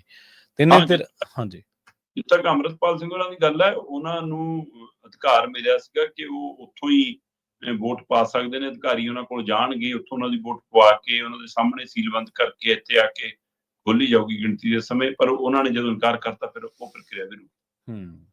ਤੇ ਰਾਧਾ ਕ੍ਰਿਸ਼ਨਨ, ਜਿਨ੍ਹਾਂ ਦੇ ਬਾਰੇ ਆਪਾਂ ਚਰਚਾ ਕੀਤੀ ਸੀਗੀ, ਐਨਡੀਏ ਦੇ ਉਮੀਦਵਾਰ, ਸਾਊਥ ਦੇ ਵਿੱਚੋਂ ਹੀ ਜਿਹੜਾ ਰਾਜਪਾਲ ਆ ਉਹ ਇੱਕ ਵਾਰੀ ਮਾਫ ਕਰਨਾ ਉਪ ਰਾਸ਼ਟਰਪਤੀ ਉਹ ਦੇਸ਼ ਨੂੰ ਮਿਲਿਆ ਜੀ। ਬਿਲਕੁਲ ਜੀ, ਇੱਕ ਪਾਸੇ ਐਨਡੀਏ ਦੇ ਉਮੀਦਵਾਰ ਸੀਗੇ ਸੀਪੀ ਰਾਧਾ ਕ੍ਰਿਸ਼ਨਨ, ਦੂਸਰੇ ਪਾਸੇ ਇੰਡੀਆ ਗੱਠਜੋੜ ਦੇ ਉਮੀਦਵਾਰ ਸੀਗੇ ਸੁਦਰਸ਼ਨ ਰੈਡੀ। ਦੋਵੇਂ ਇੱਕੋ ਪਾਸੇ ਸਾਊਥ ਖੇਤਰ ਤੋਂ ਆਉਂਦੇ ਸੀ, ਇਸ ਲਈ ਬਹੁਤ ਤਣਾਅ ਸੀ ਸਾਊਥ ਦੀਆਂ ਪਾਰਟੀਆਂ ਦੇ ਉੱਤੇ ਦਬਾਅ ਬਹੁਤ ਸੀ, ਕਿਉਂਕਿ ਉਹ ਕੇਂਦਰ ਦੇ ਵਿੱਚ ਕੋਈ ਮਸਲਾ ਆਵੇ ਆਪਣੇ ਇਹੋ ਜਿਹੇ ਮਸਲੇ ਨੂੰ ਲੈ ਕੇ ਇਕੱਠਿਆਂ ਹੋ ਜਾਂਦੇ ਨੇ। ਹੁਣ ਬਹੁਮਤ ਦੇ ਲਈ ਜੇ ਆਪਾਂ ਓਵਰਆਲ ਦੇਖੀਏ 391 ਵੋਟਾਂ ਚਾਹੀਦੀਆਂ ਸੀਗੀਆਂ, ਔਰ ਐਨਡੀਏ ਕੋਲ ਪਹਿਲਾਂ ਤੋਂ ਹੀ 422 ਵੋਟਾਂ ਕੁੱਲ ਹੈਗੀਆਂ ਸੀ। ਇਹਦਾ ਮਤਲਬ ਉਹਨਾਂ ਕੋਲ 31 ਵੋਟਾਂ ਬਹੁਮਤ ਤੋਂ ਜ਼ਿਆਦਾ ਸੀ। ਪਰ ਇੰਡੀਆ ਗਠਜੋੜ ਕੋਲ ਵੀ 319 ਵੋਟਾਂ ਸੀ ਤੇ ਉਹਨਾਂ ਦੇ ਕੋਲ 72 ਵੋਟਾਂ ਘੱਟ ਸੀ, ਜਦੋਂ ਕਿ ਜਿਹੜੇ ਐਮਪੀ ਰਾਜ ਸਭਾ ਲੋਕ ਸਭਾ ਦੇ ਵਿੱਚ ਅਜਿਹੇ ਨੇ ਜਿਹੜੇ ਨਾ ਇੰਡੀਆ ਗਠਜੋੜ ਚ ਨੇ ਨਾ ਐਨਡੀਏ ਗਠਜੋੜ ਚ ਨੇ, ਉਹਨਾਂ ਦੀ ਗਿਣਤੀ 40 ਦੇ ਕਰੀਬ ਹੈਗੀ ਸੀ।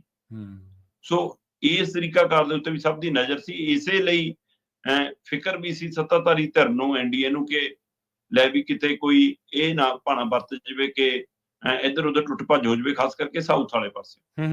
ਲੋਕ ਸਭਾ ਦੇ 542 ਮੈਂਬਰ ਨੇ ਜੀ, ਇੱਕ ਸੀਟ ਖਾਲੀ ਪਈ ਆ। ਇਸੇ ਤਰ੍ਹਾਂ ਰਾਜ ਸਭਾ ਦੇ ਵਿੱਚ 239 ਨੇ, 6 ਸੀਟਾਂ ਜੇ ਖਾਲੀ ਨੇ। ਸੋ ਇਸ ਲਈ 239 ਤੇ 542 ਮੈਂਬਰ ਮੌਜੂਦਾ ਮੈਂਬਰਾਂ ਨੂੰ ਮਿਲਾ ਕੇ 781 ਮੈਂਬਰ ਬਣਦੇ ਸੀ, ਜਿਨ੍ਹਾਂ ਦੇ ਵਿੱਚੋਂ ਬਹੁਮਤ ਲਈ 391 ਦੀ ਲੋੜ ਸੀ।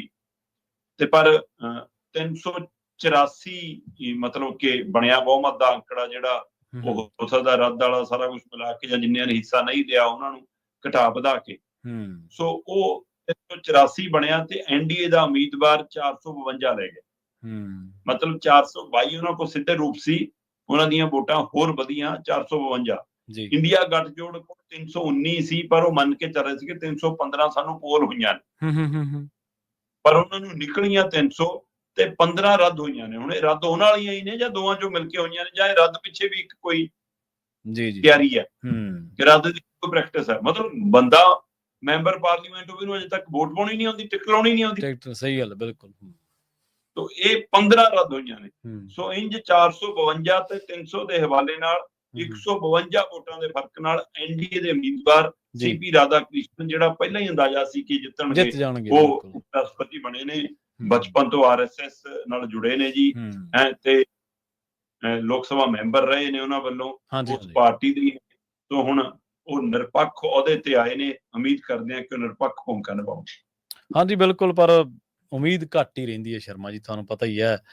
ਉਪ ਰਾਸ਼ਟਰਪਤੀ ਦਾ ਅਹੁਦਾ, ਰਾਸ਼ਟਰਪਤੀ ਦਾ ਅਹੁਦਾ, ਰਾਜਪਾਲ ਦਾ ਅਹੁਦਾ, ਜਿੰਨੇ ਮਰਜ਼ੀ ਕੋਸ਼ਿਸ਼ ਕਰ ਲੈਣ, ਪਰ ਇਹਨਾਂ ਤੋਂ ਨਿਰਪੱਖ ਹੋ ਕੇ ਚੱਲਿਆ ਨਹੀਂ ਜਾਂਦਾ। ਇਹਨਾਂ ਦਾ ਜਿਹੜਾ ਡੱਕਾ ਉਹ ਸੱਤਾ ਧਿਰ ਬੰਨੀ ਸਿੱਟਿਆ ਹੀ ਜਾਂਦਾ ਰਹਿੰਦਾ ਹਮੇਸ਼ਾ। ਆਪਾਂ ਦੇਖਦੇ ਹੀ ਹਾਂ ਤਾਮਿਲਨਾਡੂ ਦੀਆਂ ਤੁਸੀਂ ਕਿੰਨੀ ਵਾਰੀ ਖਬਰਾਂ ਸਾਂਝੀਆਂ ਕੀਤੀਆਂ, ਪੱਛਮੀ ਬੰਗਾਲ ਦੇ ਬਾਰੇ ਆਪਾਂ ਕਿੰਨੀ ਟਸਲ ਦੇਖੀ ਹੈ, ਪੰਜਾਬ ਦੇ ਵਿੱਚ ਆਪਾਂ ਕਿੰਨੀ ਟਸਲ ਦੇਖੀ ਹੈ ਸਰਕਾਰ ਦੇ ਨਾਲ, ਰਾਜਪਾਲਾਂ ਦੀ।